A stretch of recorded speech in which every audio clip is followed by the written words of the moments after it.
Okay बच्चों, इस video में हम लोग देखेंगे केमिस्ट्री क्लास 11 का गेस्ट पेपर फर्स्ट ईयर का। तो आप लोगों ने ये ख्याल रखना है कि काफ़ी देर बाद मैंने ये वीडियो बनाई है केमिस्ट्री की, बिकॉज बहुत सारे बच्चे स्पेशली एक मेरी स्टूडेंट है इकरा खान, वो भी काफ़ी कमेंट्स में इस फर्स्ट ईयर केमिस्ट्री की डिमांड कर रहे थे। तो उसका मेन मकसद एक तो ये भी था कि आप लोग ज़्यादा ज़्यादा तैयारी किताब से कर लें पहले, उसके बाद इस गेस्ट पेपर की तरफ आएँ। ये ना करें कि सिर्फ इसी गेस्ट पेपर को तैयार करें और बाकी छोड़ दें। ठीक है, ये इसलिए होता है ताकि आप अपनी तैयारी असेस कर सकें, एग्जामिन कर सकें कि कितना आपको आ गया कितना नहीं आया, या क्या आपके अभी तक रहती हैं चीज़ें। तो आई होप कि आपने तैयारी अच्छी कर ली होगी। 3 4 5 दिन रह गए पेपर में, सेकंड एनुअल में या नेक्स्ट ईयर के पेपर के लिए, दोनों के लिए बहुत इंपॉर्टेंट है ये तमाम टॉपिक्स, ये तमाम क्वेश्चन। तो पहले मैं आप बच्चों को बता रहा हूँ शॉर्ट, यानी सेक्शन बी, उसके बाद हम लोग लॉन्ग की तरफ जाएंगे।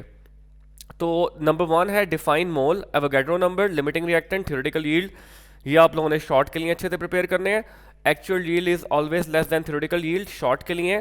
प्रॉब्लम नंबर 1.3.1, 0.5, 1.7, 1.8, 1.9 एंड 1.10, ये आप लोगों ने लाजमी करनी है। डी एक्सरसाइज प्रॉब्लम में आपने क्वेश्चन नंबर 2 का थर्ड पार्ट और 5 का बी और 6 का बी ये लाजमी करना है। तो यहाँ से आपका चैप्टर 1 का शॉर्ट पोर्शन कवर होगा। कीप इन माइंड कि ये मैं पहले शॉर्ट बता रहा हूँ, ठीक है।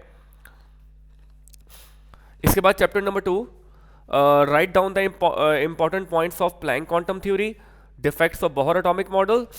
आपके पास आ जाएगा explain hydrogen spectrum, rules for distribution of electron. और उसके बाद है सैम्पल प्रॉब्लम 2.6 और एक्सरसाइज प्रॉब्लम 2 का पार्ट ये 17 एंड 14। ठीक हो गया। इसके बाद chapter 3, predict the geometries of molecules on the basis of VSEPR theory, PH3, SO3 and PbCl2। B है MO theory superior to VB theory, justify with one example. और अपने नंबर सी है write energy diagram of B2N2O2 with which one is paramagnetic and why. उसके बाद है chapter 4, write 3 applications of Bohr Dalton law of partial pressure. B है derive Graham's law of diffusion on the basis of kinetic theory of gases. उसके बाद derive general gas equation. D है derivation of critical form of Charles law. Sample problem आप बच्चे note कर लेना, 4.8, 4.15, 4.16, 4.20, और exercise problem भी आप लोग नोट कर लिएगा। ठीक हो गया। उसके बाद chapter 5, specify the pre dominant intermolecular force involve for each substance given below. नीचे आपके पास स्ट्रक्चर दिए हुए हैं, उनमें से देखना है कौन कौन से हैं। तो ये आप लोगों ने देख लेना है, CH3OH, CH4, CH3F, HCl वगैरह ये सब। ठीक है। Why is boiling point of water much higher than the rest of the hydrogen hydrides in group 6। ठीक है। सी है why does the boiling point of the group 4 hydrides increase from CH4 to this. और give 3 application of hydrogen bonding. 6 है what type of crystal will each of the following substances form in its solid state। ये आपके पास option है, आप लोगों ने check कर लेना है। ठीक हो गया। बी है explain the allotropes of oxygen and also draw a diagram how ozone protects earth from ultraviolet. उसके बाद है define lattice and lattice energy, explain the structure of NaCl on the basis of unit cell. उसके बाद है explains, उसके बाद unit 7 है in the equilibrium. ये इक्विलिब्रियम आपको एक रिएक्शन दिया हुआ है, what is the effect on the position of equilibrium if temperature increase, pressure decrease, any amount of nitrogen is added. Right. उसके बाद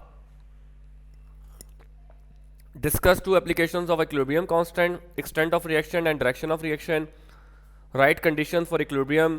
सैम्पल प्रॉब्लम में आपने ये करना है, और एक्सरसाइज प्रॉब्लम आपके पास मेंशन है, या आप बच्चों ने देख लेनी है। Chapter 8, what is the relationship between K and Kb। Right expression for the ionic product of water, KW and for pH। Relationship between Ka and Kb, ये दोबारा रिपीट हो रहा है। Right expression for the ionic product of water KW and for pH। Sample problems और exercise problem mention है। उसके बाद है difference between instantaneous and average rate of reaction, define the rate law and order of reaction, write the units of rate constant for different order of reaction. Self check ये और exercise problem mention है आप बच्चों के सामने। उसके बाद है rots law, give 3 statements, define molarity, molality and mole fraction, justify the following facts. ये आपको प्रॉपर्टीज़ हैं, आई थिंक कोलिगेटिव प्रॉपर्टीज़ कहते हैं इन्हें, तो उनसे रिलेटेड 2 दी हुई हैं, आपने 4 हैं, चारों करनी है। सैम्पल प्रॉब्लम्स और सेल्फ चेक और एक्सरसाइज प्रॉब्लम मेंशन है।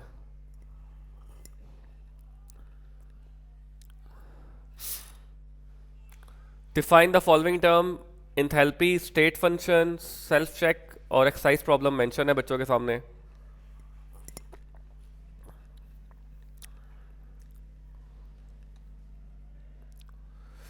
उसके बाद आपके पास है 12, what is standard hydrogen electrode, give its construction and working, right the spontaneous reaction for the following half reactions, balance the following reaction by ionic method, और ये कुछ exercise problem और self check mention है।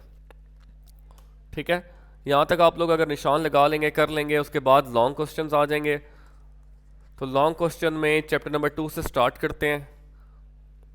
Derive the equation for the energy difference between frequency energy levels, frequency of the photon and wave number which is emitted और absorb between jump. देखिए, देख लिएगा पूरा, इसमें एनर्जी के साथ साथ आप लोग रेडियस भी कर लिएगा।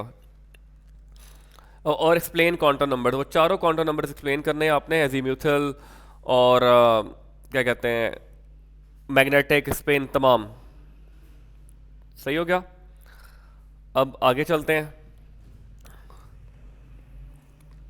Chapter 3, explain the geometries of following on the basis of hybridization. ये हाइब्रिडाइजेशन की बेसिस पे आपने इनकी स्ट्रक्चर एक्सप्लेन करने हैं। चैप्टर 4 में से वंडरवॉल इक्वेशन और derivation of real deviation of real gas from ideal behaviour. उसके बाद है आप बच्चों के पास 6 का, write note on covalent solids and ionic solids, explain the following term, polymorphism, anisotropy, transition temperature. उसके बाद लॉन्ग क्वेश्चन 7 का है, what is law of mass action, derive an equation for KC expression for general reversible reaction, write a note on common ion effect. एक chapter में buffer solution भी होगा, वो भी आप बच्चों ने कर लेना है। उसके बाद है what is hydrolysis, discuss in detail the behaviour of each of the following salt in the aqueous solution. ये बफर सोल्यूशन आ गया।